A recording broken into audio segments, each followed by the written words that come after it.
Movie की शुरुआत होती है और हम देखते हैं डैनियल नाम के एक आदमी को जो अपने बेटे एरिक की पूल से बॉल निकाल रहा था। इसके बाद हम एक बच्चे को देखते हैं जिसका नाम एरिक था। उसे रात में कुछ आवाजें सुनाई देने लगी थी, इसके चलते वो सो नहीं पाता था। अपने बेटे के बदलते बिहेवियर को देखकर उसके पेरेंट्स सैरा और डैनियल एक साइकियाट्रिक डॉक्टर को बुलाते हैं। अब एरिक से बातें करने के बाद डॉक्टर को उन आवाजों के बारे में पता चलता है जो एरिक को सुनाई देती है। एरिक ये भी बोलता है कि वो आवाजें मुझे ड्राइंग्स बनाने के लिए कहती है। एरिक की बातें सुन के डॉक्टर थोड़ी बहुत हैरान तो होती है, पर वो उसके पेरेंट्स को बताती है कि एरिक सब कुछ इमेजिन कर रहा है क्योंकि तुम लोग अभी अभी एक नए घर में शिफ्ट हुए हो और इससे एरिक बिल्कुल अकेला पड़ गया है। अब ये सब बताने के बाद जब डॉक्टर यहाँ से जा रही होती है तभी उसकी गाड़ी की रेडियो से अजीब सी आवाजें आने लगती हैं और साथ ही हम एरिक को देखते हैं जो अपने रूम में एक ड्राइंग बना रहा होता है। इसके बाद हम फिर से डॉक्टर को देखते हैं और ड्राइव करते समय उसके कान के अंदर एक मक्खी चली जाती है। इसके बाद डॉक्टर की आंखों में खून आ जाता है और वो कार का कंट्रोल भी खो देती है और तभी उसकी कार पेड़ से टकरा जाती है जिससे एक टहनी उसके मुंह में घुस जाती है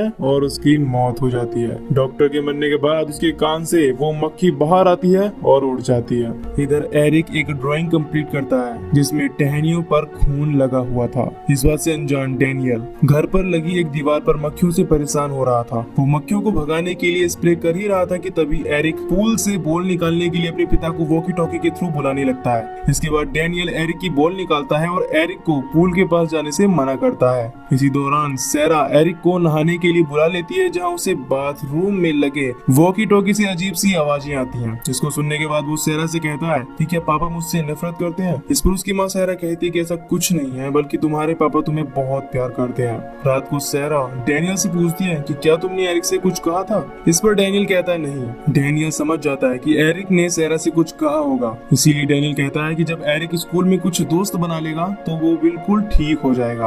अब आधी रात को पूल के पास से तेज आवाजें आने लगती हैं जिसके कारण डैनियल की नींद टूट जाती है और इसके बाद वो गेट को बंद करने चला जाता है। लेकिन जब वो गेट बंद करके आता है तो देखता है कि एरिक वॉकी टॉकी पर किसी से बात कर रहा है। दूसरी तरफ उसके रूम में हम एरिक को देखते हैं। उसके रूम में अचानक से उसका खिलौना आवाज करने लगता है। अब जब वो उसे बंद कर रहा होता है तभी वो देखता है कि कोई पर्दे के पीछे खड़ा हुआ है। इसको देखने के बाद वो बहुत डर जाता है और अपने बेड पर आ जाता है। लेकिन धीरे धीरे कोई उसके पास आता है और उसका मुंह पकड़ लेता है। लेकिन तभी उसके पापा वहां आ जाते हैं और एरिक को समझाने की कोशिश करते हैं। लेकिन इस दौरान डैनियल के हाथ से उनकी फोटो फ्रेम टूट जाती है और उसके हाथ पर चोट लग जाती है। अब अगले दिन सैरा घर आकर बताती है कि एरिक स्कूल से एक्सपेल्ड हो गया है क्योंकि वो एक क्लोजेट में छिप गया था और उसने प्रिंसिपल को काट भी लिया था। इसी बात के लिए सैरा एरिक से कहती है तुम्हें हर रोज डॉक्टर मिलने आएंगी। लेकिन एरिक कहता है कि डॉक्टर मर गई है। यह सुनकर इन दोनों को लगता है कि एरिक कुछ भी बोल रहा है, पर थोड़ी देर बाद डैनियल को एक फोन कॉल से पता चल जाता है कि वो डॉक्टर सच में मर चुकी है।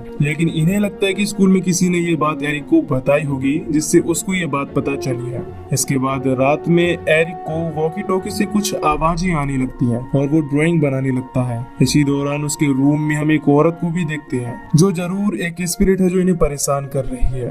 अब 3:15 को फिर से पूल की गेट की वजह से आवाजें आने लगती है और डैनियल उसे बंद करने चला जाता है। लेकिन तभी उसे कुछ अजीब लगता है और वो गन लेकर बाहर जाता है जहां उसको एरिक के कपड़े दिखते हैं और वो चिल्लाते हुए पूल की तरफ भागता है। दूसरी तरफ डैनियल की आवाज को सुनकर सैरा उसके रूम में एरिक को देखने जाती है लेकिन एरिक वहां नहीं होता। इधर पूल के पास पहुंचते ही डैनियल को पूल में एरिक की बॉडी मिलती है जो तैर रही थी। डैनियल जल्दी से एरिक को पानी से बाहर लाता है लेकिन तब तक उसकी मौत हो चुकी थी। अब अपने बेटे की मौत से सैरा और डैनियल पूरी तरह टूट जाते हैं और सैरा वो कुछ दिनों के लिए अपनी माँ के घर जाकर रहने का फैसला करती है। सामान पैक करते वक्त सैरा तकिए पर खून का निशान देखती है लेकिन डैनियल के हाथ में लगी चोट का खून समझकर वो उसे इग्नोर कर देती है। सैरा डैनियल को भी अपने साथ ले जाना चाहती थी लेकिन क्योंकि उनका सारा पैसा घर के रिनोवेशन में लगा हुआ था जिसके कारण वो सैरा के साथ जाने से मना कर देता है। अब सैरा के जाने के बाद डैनियल तब की वीडियोस देखता है जब ये इस घर में शिफ्ट हुए थे और एरिक इस घर को लेकर सबसे ज्यादा एक्साइटेड था। ये सब देखकर डैनियल इमोशनल हो जाता है और इस बीच उसे आवाजें आने लगती हैं। इसके बाद डैनियल टीवी बंद कर देता है और बाहर जाने लगता है लेकिन तभी टीवी वापस अपने आप चालू हो जाता है। डैनियल फिर से टीवी बंद करने के बाद बाहर आता है और वॉकी टॉकी पर हेलो बोलता है लेकिन उसको कोई भी रिस्पॉन्स नहीं मिलता। अब डैनियल सेरा को एक वॉइस मैसेज भेजता है और अपना हालचाल बताता है, पर वॉइस मैसेज में डिस्टरबेंस होने के कारण अगले दिन सुबह सेरा कॉल करती है और कहती है कि तुम्हारे वॉइस मैसेज में अजीब सी आवाजें आ रही थी, तुम ठीक तो हो ना। फोन रखने के बाद डैनियल उस वॉइस मैसेज को फिर से सुनता है तो उसे कुछ ऐसा सुनाई देता है जिससे वो शॉक हो जाता है। उस आवाज को ठीक से सुनने के लिए वो वॉइस को अपने लैपटॉप से एनहांस करता है और उसे इस बार अपने बेटे एरिक की आवाज सुनाई देती है, जिसमें एरिक हेल्प मांग रहा था। अब एरिक के मरने से पहले उसने टीवी पर एक इलेक्ट्रॉनिक वॉइस फेनोमेना एक्सपर्ट का इंटरव्यू देखा था, जिसके बाद वो उससे मिलने एक एक्सिबिशन में चला जाता है और उसे अपने बेटे की आवाजों के बारे में बताता है। वो उससे हेल्प मांगता है। पहले तो वो नहीं मानता, पर जैसे तैसे वो जर्मन नाम के इस राइटर को अपनी मदद के लिए मना लेता है। इसके बाद जर्मन अपनी बेटी रूथ के साथ डैनियल के घर आ जाता है। वहाँ पहुँचने के बाद रूथ पूरे घर में थर्मल कैमरा सेटअप करता है। अब सब कुछ सेटअप तैयार करने के बाद ये दोनों सभी कमरों में आवाजें सुनने की कोशिश करती हैं, लेकिन तभी रूथ को कमरे में कोई बैठा हुआ दिखता है। इसके बाद वो ये बात अपने पिता जर्मन को बताती है। थर्मल कैमरे में डैनियल आ रहा है, उसे कहो कि वो बाहर चला जाए, लेकिन जर्मन बताता है कि वो डैनियल नहीं हो सकता क्योंकि वो बाहर बैठा हुआ है। अब जब इसके बाद जर्मन रूम में चेक करने के लिए जाता है तो उसे वहाँ कोई भी नहीं दिखता, लेकिन तभी उसे रूथ की आवाज आती है जहाँ वो अपने डैड को उस रूम से बाहर जाने के लिए बोलती है, क्योंकि वो घोस्ट ठीक जर्मन के सामने था, लेकिन जर्मन को कोई भी नहीं दिखता। थोड़ी देर बाद जर्मन के हेडफोन में बहुत तेज की आवाजें होने लगती हैं, जिससे वो डर जाता है। अब ये सब होने के बाद जर्मन घर में पैरानॉर्मल एक्टिविटी कंफर्म करता है और कल वापस से ट्राई करने की बात कहता है। अब रात को जर्मन को कमरे के बाहर कोई दिखता है और वो उसका पीछा करने लगता है। पीछा करने पर वो अपनी लेट वाइफ सोफिया को पाता है और उससे बात करने लगता है, लेकिन बातों ही बातों में सोफिया जर्मन को अपने पास बुलाती है और वाइन के साथ खाना भी परोसती है और वो कहती है कि अब हम दोनों एक साथ रहेंगे। इसके बाद वो उसका हाथ काटने लगती है, पर तभी रूथ वहाँ आ जाती है और अपने पिता को होश में लाती है और होश में आते ही जर्मन खुद को अपना हाथ काटते हुए देखता है। दूसरी तरफ हम सेरा को देखते हैं, जिसको एक कॉल आता है। इसमें उसको एरिक की आवाज सुनाई देती है जहाँ वो बताता है कि पापा किसी को घर ले आए हैं मुझे चोट पहुंचाने के लिए। सेरा तुरंत एरिक से पूछती है कि तुम कहाँ हो। इस पर एरिक कहता है कि मैं अपने बेड के नीचे छुपा हुआ हूँ। अब अपने बेटे एरिक की आवाज सुनने के बाद सेरा जल्दी से घर जाने के लिए तैयार हो जाती है। इधर जब रूथ बाहर आती है तो वो पेड़ पर बहुत सारी बिल्लियों की लाशों को लटकते हुए देखती है। जब डैनियल इन बिल्लियों की लाशों को दफनाने लगता है तभी सेरा आ जाती है और जर्मन और रूथ को यहाँ बुलाने की वजह पूछती है। अब इसके बाद हम रूथ को देखते हैं और रास्ते में उसे एक औरत बुलाती है और उस घर के बारे में बताने लगती है। वो कहती है कि उस घर से जितना हो सके उतना जल्दी निकल जाओ। दूसरी तरफ हम सेरा को देखते हैं जो एरिक के बेड के नीचे एरिक को ढूंढ रही थी। अब थोड़ी देर बाद सेरा को एरिक दिखता है, वो उसके पास जाने लगती है, लेकिन तभी एरिक बेड के नीचे चला जाता है और जब सेरा बेड के नीचे देखती है तो उसे बेड के दूसरी तरफ किसी के पैर दिखते हैं। वो पैर बेड के ऊपर चढ़ जाते हैं, लेकिन बेड के ऊपर किसी को ना देखकर सेरा बहुत डर जाती है और वो भागने की कोशिश करती है, पर तभी वो अपने पीछे एक औरत को देखती है जो उसका मुंह दबा लेती है। नीचे हम बाकी सबको देखते हैं और जर्मन घर के बारे में डैनियल को बताता है कि यहाँ पर बहुत सालों पहले विचेस को टॉर्चर करके मारा गया था और बिल्लियों की लाशों के पेड़ पर लटकने का मतलब है कि उन्हें किसी की दखल अंदाजी पसंद नहीं, यानी कि उन्हें अपनी जगह में अजनबी पसंद नहीं। इन सब बातों के दौरान अचानक से सेरा अपने आप को फांसी लगा लेती है और खिड़की से नीचे कूद जाती है, जहाँ हमें दिखाया जाता है कि सेरा की मरने के बाद डॉक्टर की तरह उसके कान से भी एक मक्खी निकल रही है।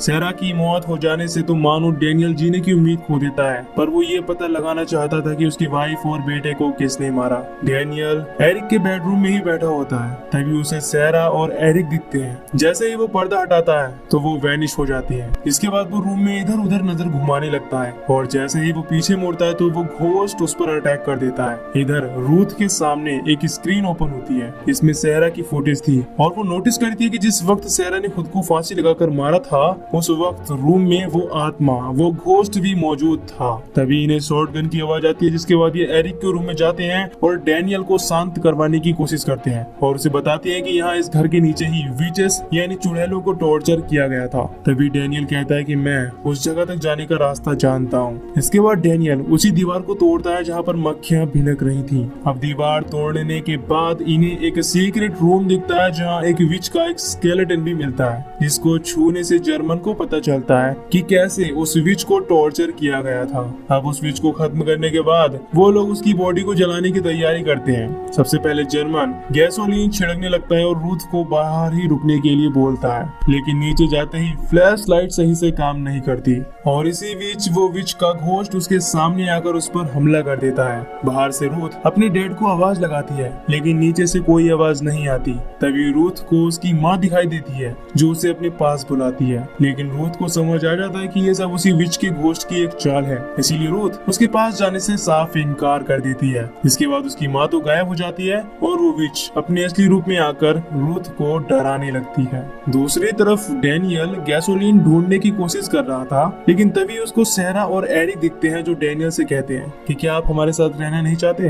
ये सुनकर बेचारा डैनियल इन दोनों को गले लगा लेता है, पर वो असल में विच को गले लगा रहा था। अब इन दोनों को देखकर डैनियल विच की चाल में फंस जाता है और अपने ऊपर गैसोलीन डालने लगता है और खुद पर आग लगाने की कोशिश करता है ताकि वो अपने बीवी बच्चों के साथ रह पाए। अब इसके बाद हम जर्मन को देखते हैं जो उस विच के स्केलेटन को जलाने की तैयारी कर रहा था, लेकिन तभी रूथ वहां आकर उस पर हमला कर देती है क्योंकि रूथ उस विच घोस्ट के कंट्रोल में होती है। पर समय रहते जर्मन उस विच में आग लगा देता है, जिससे रूथ भी अपनी होशो हवास में आती है, जिससे वो नॉर्मल हो जाती है और साथ ही डैनियल भी बच जाता है। अब सब कुछ नॉर्मल हो जाने के बाद डैनियल एरिक के रूम में अपने बेटे की ड्राइंग देख रहा था, जिसमें सारे इंसिडेंट पहले से ही ड्रॉ किए हुए थे कि कोई कैसे मरने वाला है। इन्हीं में से एक ड्राइंग को देखकर डैनियल सन्ने रह जाता है और सोचता है कि उस रात जब एरिक की मौत हुई थी तो उसे भी एक मक्खी ने पजेस किया था और उसने ही अपने बेटे एरिक को पूल में डुबाकर मारा था। और जब वो वापस सोया तो वो मक्खी उसके कान से निकल गई और तभी वो खून की बूंद भी तकिए पर गिरी थी, जिसे सहरा